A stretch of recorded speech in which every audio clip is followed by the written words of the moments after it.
Muy buenas tardes, amigos y amigas de Nuestro Sur. Estamos nuevamente en una edición más de nuestros diálogos desde Nuestro Sur para poder abordar distintos temas que tienen que ver con la política, la cultura, la coyuntura, el escenario internacional, entre otros temas que consideramos son importantes y tienen que ser abordados desde una perspectiva crítica. Y para este programa hemos invitado a Guillermo Valdizán, con quien vamos a conversar sobre la vulneración de los derechos culturales en el Perú, ¿no? 2022-2025.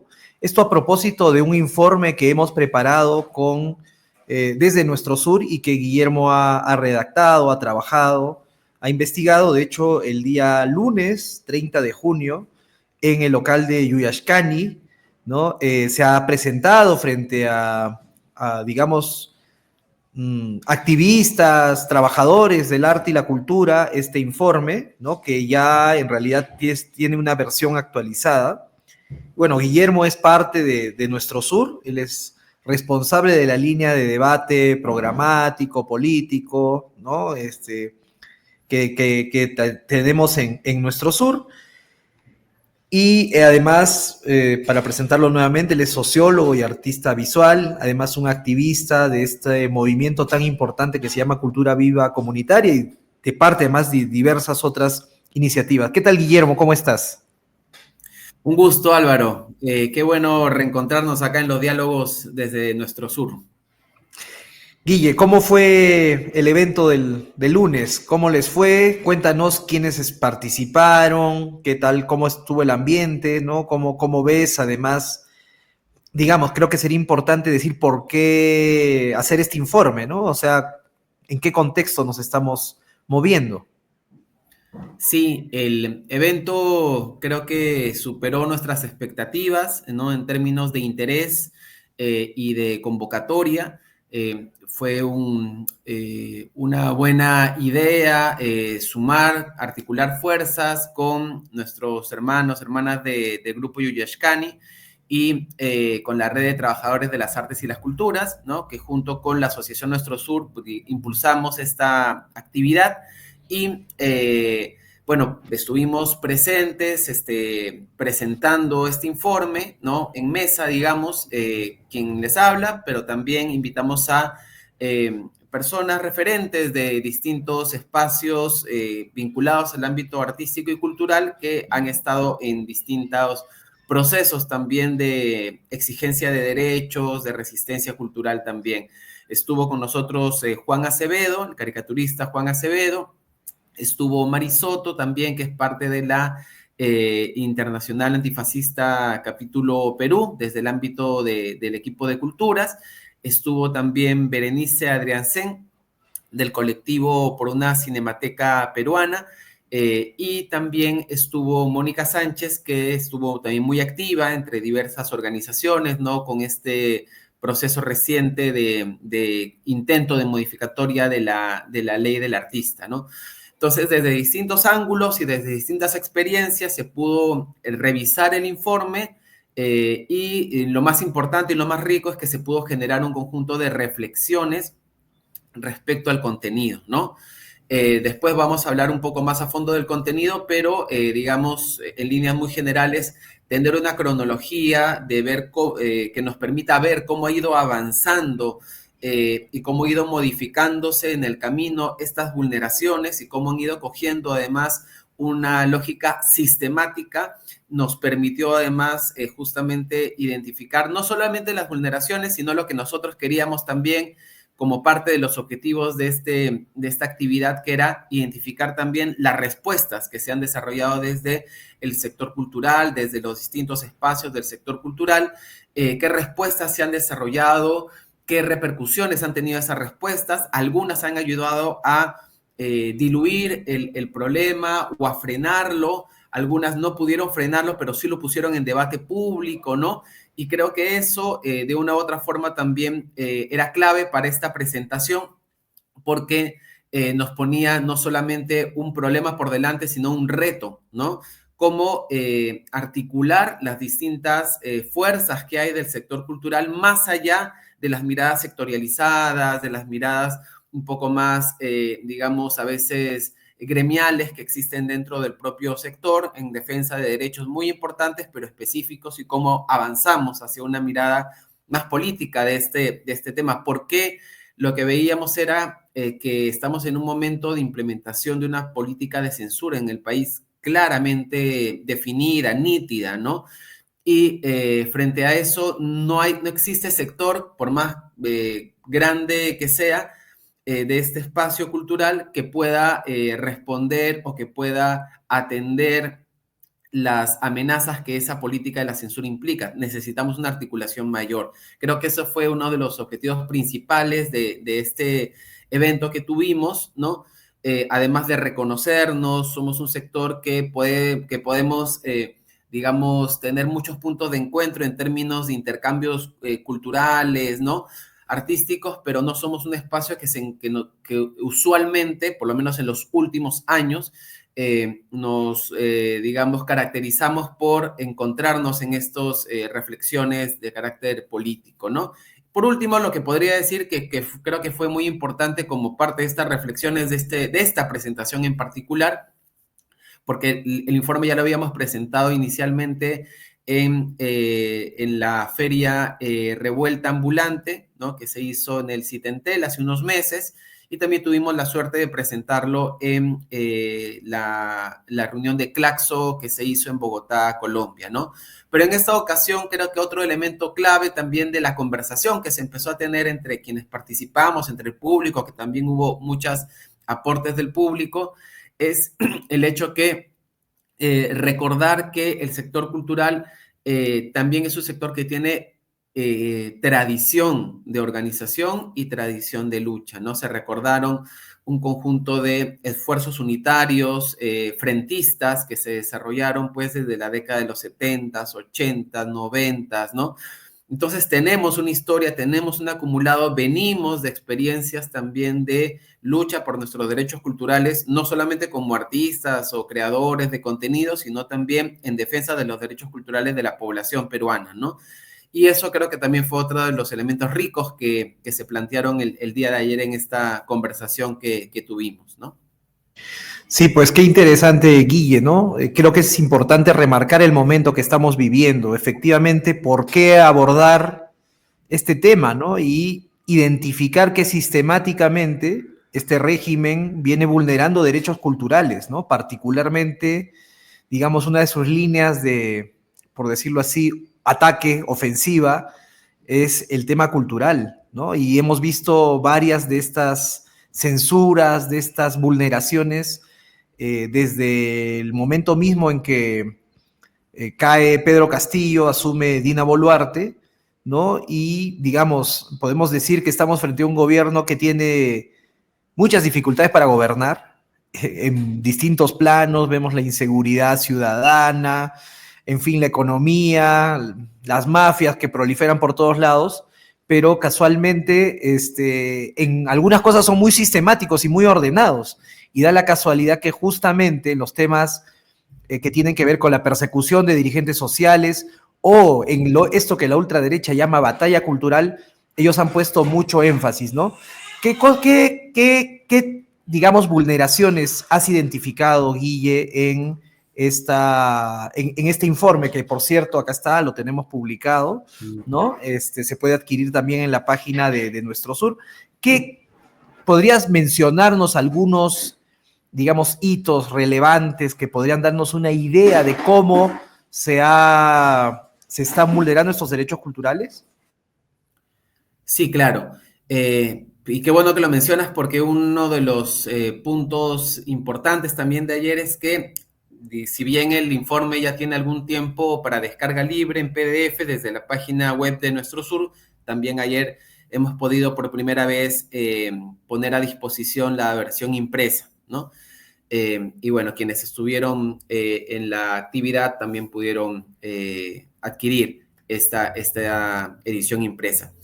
Y bueno, ¿qué contenidos tiene? Ahí comentar que el documento, la columna vertebral del documento es una revisión cronológica, como el nombre lo indica, de un conjunto de vulneraciones que se han desarrollado desde el 7 de diciembre del 2022 hasta finales de abril de este año 2025, ¿no? Para ello, nosotros hemos, digamos, analizado un conjunto de medios informativos, páginas web y plataformas virtuales de organizaciones culturales, plataformas de organizaciones de pueblos indígenas, ¿no? Porque no es solamente, y esto también vale aclararlo, no es una recopilación de censuras al arte, ¿no? Es una cronología de vulneraciones a derechos culturales, en los cuales también existe, por ejemplo, dentro de la mirada transversal que hemos planteado, una incorporación de vulneraciones al derecho de la libertad de expresión, de la libertad de pensamiento, del territorio y de los derechos de los pueblos indígenas, ¿no? Porque en términos generales asumimos que son parte de los derechos culturales, que a su vez son parte de los derechos humanos. Entonces, esa recopilación se tiene y después de la recopilación que hemos hecho, cronológica, también tenemos un análisis, ¿no? de lo que hemos ido reflexionando sobre ese conjunto ya sistematizado de casos, ¿no?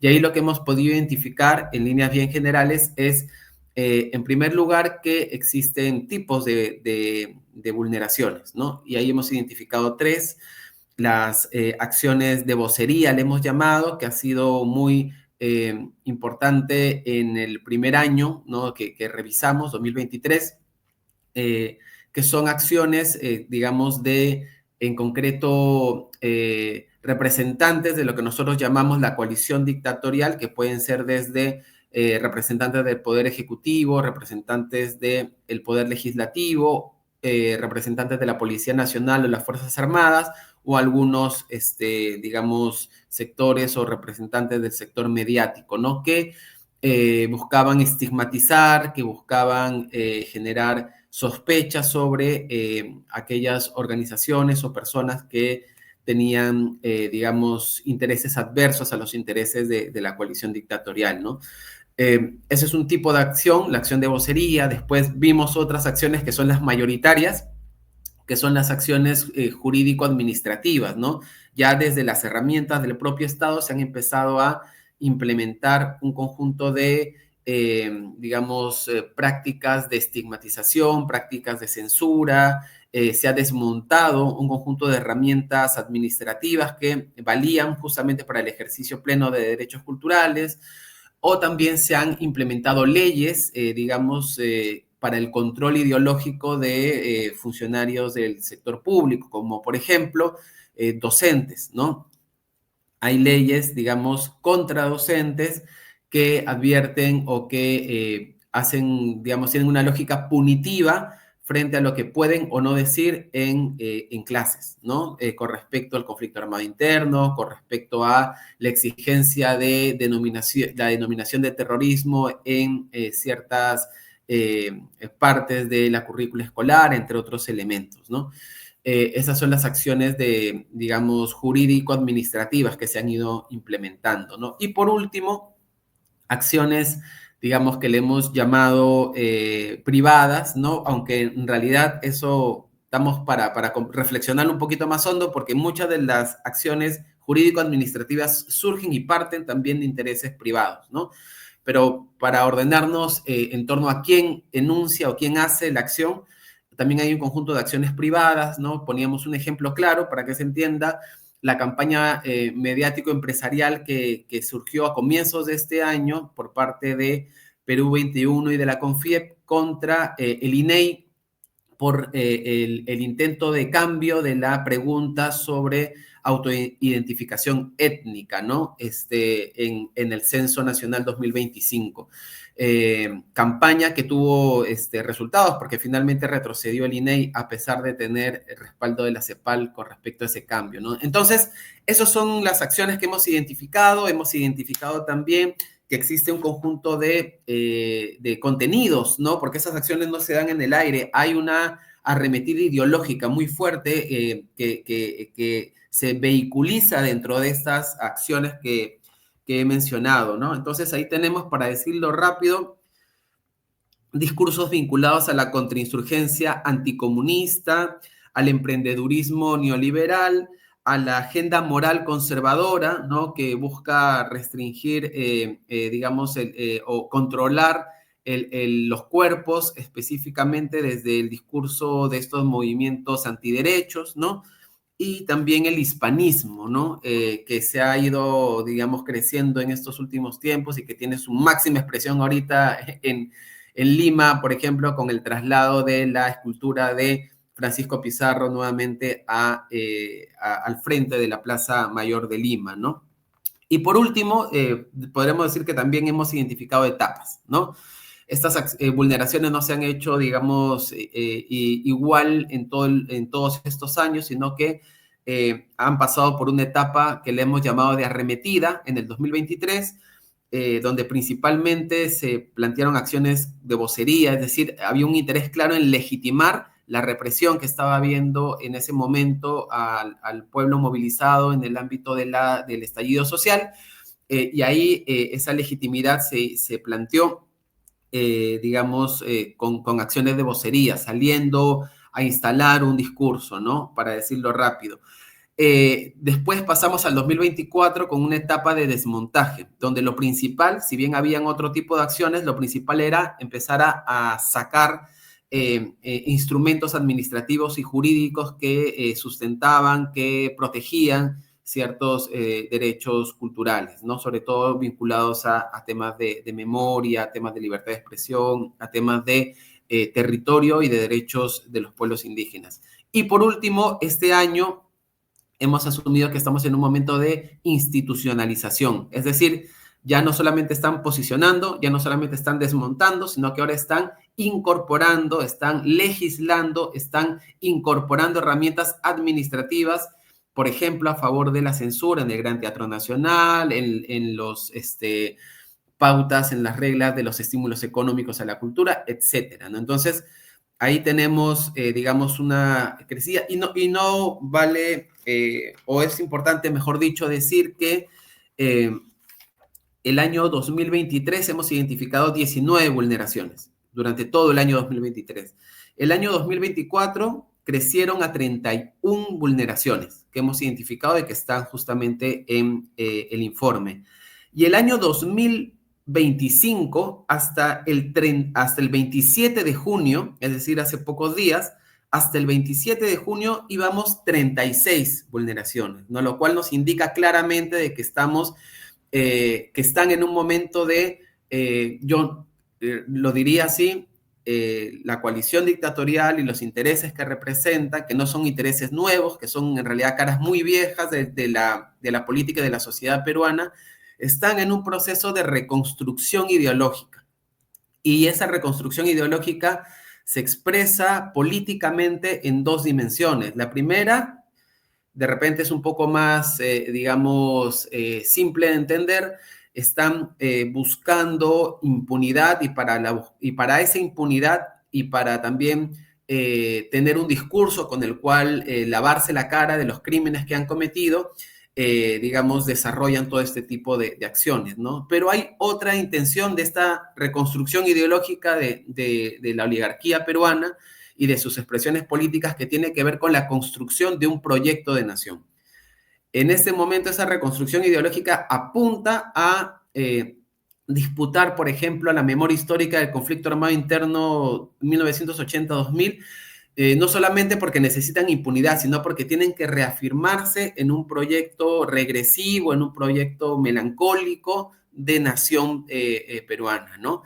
Donde el neoliberalismo pujante de los 90 y 2000 ha dado paso más bien a una melancolía regresiva, ¿no? Para afrontar este momento y para poder hacerlo desde las herramientas históricas y tutelares que son parte de la historia peruana, ¿no? Muchas de las herramientas con las cuales se están vulnerando, ¿no? Esas políticas de censura, de estigmatización, de ofensa, son históricas, no las han creado recién, las están reactivando en estos momentos, ¿no? Y las están reactivando en proyección a disciplinarnos de cara a la construcción de un proyecto de nación conservador, contrainsurgente, neoliberal, en sus fines también económicos, ¿no? Un proyecto reaccionario, ¿no? Y yo creo que es interesante ver que no solamente son bandidos, digamos, ¿no? No solamente esta coalición dictatorial, como la has llamado, como la has definido, como tú dices, está en medio de una arremetida ideológica, de una ofensiva ideológica, muy acorde a los tiempos que estamos viviendo, ¿no? O sea, esto es algo que estamos viviendo a nivel global, ¿no? Esta reivindicación, por ejemplo, del hispanismo, de la supuesta leyenda negra, de la conquista, no es gratis, ¿no? No es gratuita y tiene que ver con muchas cosas que son muy importantes, ¿no? Y ahí la importancia de lo cultural, de cómo nos percibimos, por ejemplo, ¿no? Somos realmente un país integrado, donde, digamos, se ha producido un mestizaje prácticamente pacífico, y eso cómo se expresa ahora, ¿es así o no es así? No lo es, definitivamente no lo es, ¿no? Entonces, y hemos visto pues que ha habido ataques al cine, a la ley de cine, a los artistas, a quienes de alguna manera producen esas percepciones, pero también de otros derechos culturales, por supuesto, como tú lo has mencionado, ¿no? Contra los pueblos indígenas, sus territorios, contra las lenguas, ¿no? Se habla también igual, ¿no? Como si fueran un lastre, las lenguas, los idiomas que se hablan en el Perú, ¿no? Entonces, efectivamente, lo que vemos, pues, es que esto es parte de una instauración sistemática, ¿no? De un régimen autoritario que, como tú dices, tiene una melancolía, ¿no? La melancolía de ese pasado de los gamonales de horca y cuchillo que decidían la ley, digamos, por cuenta propia en sus territorios, ¿no? Sobre sus siervos, digámoslo así, disponiendo de los recursos del país, etcétera. No es poca cosa lo que está en realidad en discusión y en esto que la ultraderecha ha llamado batalla cultural, ¿no? Batalla cultural que hemos visto se está tomando muy en serio y que creemos es necesario responder. Bueno, Guille, tus palabras finales, justamente haciendo una reflexión sobre esto, ¿no? O sea, de por qué tenemos que entender además los derechos culturales más allá solamente de lo que puedan producir artistas o las personas que están trabajando en el arte, ¿no? Sino que tiene que ver con cómo se producen las subjetividades, con cómo se producen las sensibilidades y las implicancias que eso tiene sobre el tipo de sociedad que estamos construyendo, ¿no? Guille, por favor. Sí, sí, Álvaro. Solamente ahí resaltaría algunas cosas, ¿no? También tratando, aún no, ayer hemos tenido esta encuentro, ¿no?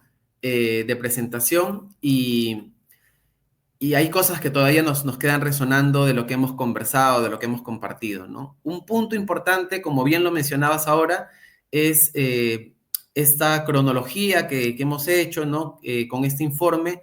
Es importante no verlo solamente como una particularidad nacional, ¿no? Es importante verlo en el marco de todo un movimiento internacional. No lo podemos entender en su integralidad si es que no lo vemos también como parte de un movimiento internacional contra los derechos de las personas, contra los derechos de los migrantes, contra los derechos de las mujeres, ¿no? Eso es una impronta que está viendo de época, ¿no?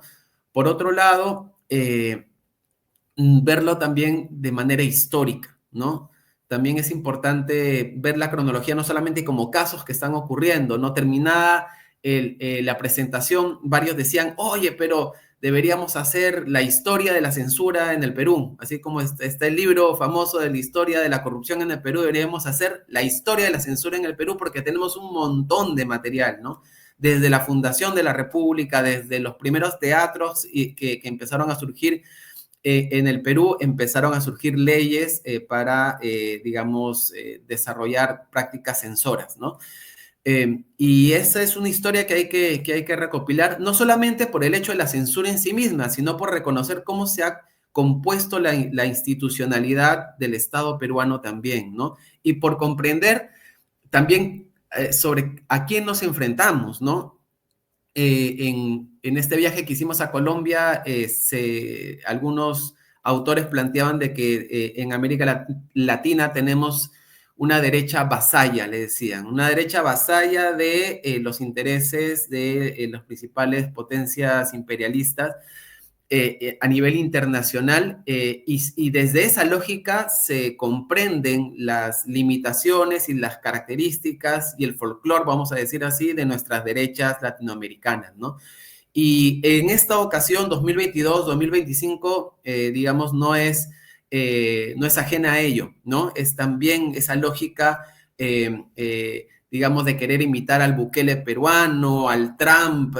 Hay esa impronta, ¿no? De ser una, entre comillas, burguesía sin una identidad propia, y por eso les cuesta tanto construir un proyecto nacional también, ¿no? Porque si bien están en ese proceso, pues mira los márgenes de aprobación que tienen en este momento, ¿no?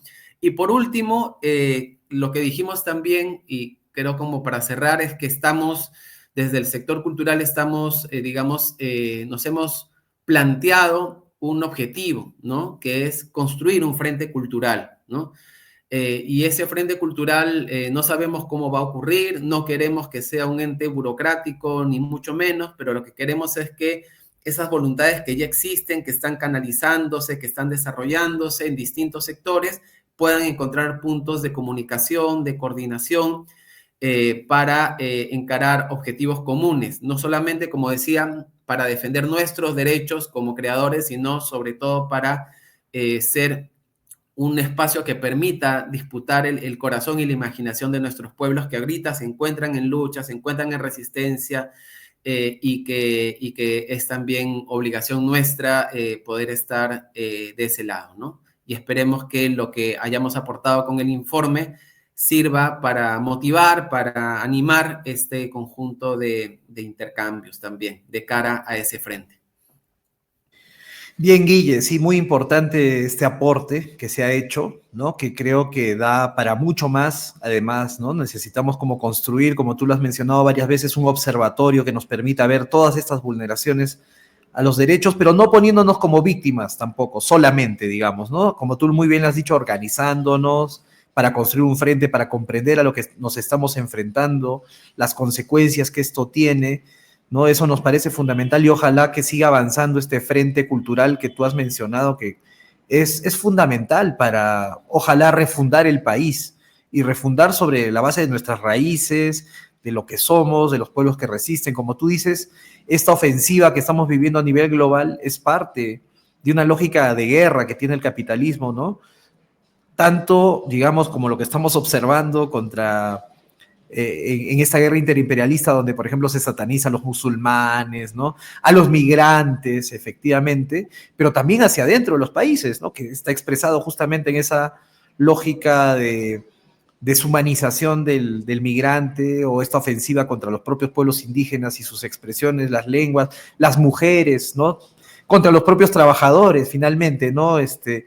Digamos, poniendo siempre a los ricos como los buenos, los exitosos, ¿no? Y como si ellos hubieran hecho su riqueza de la nada y de su propia virtud, digámoslo así, ¿no?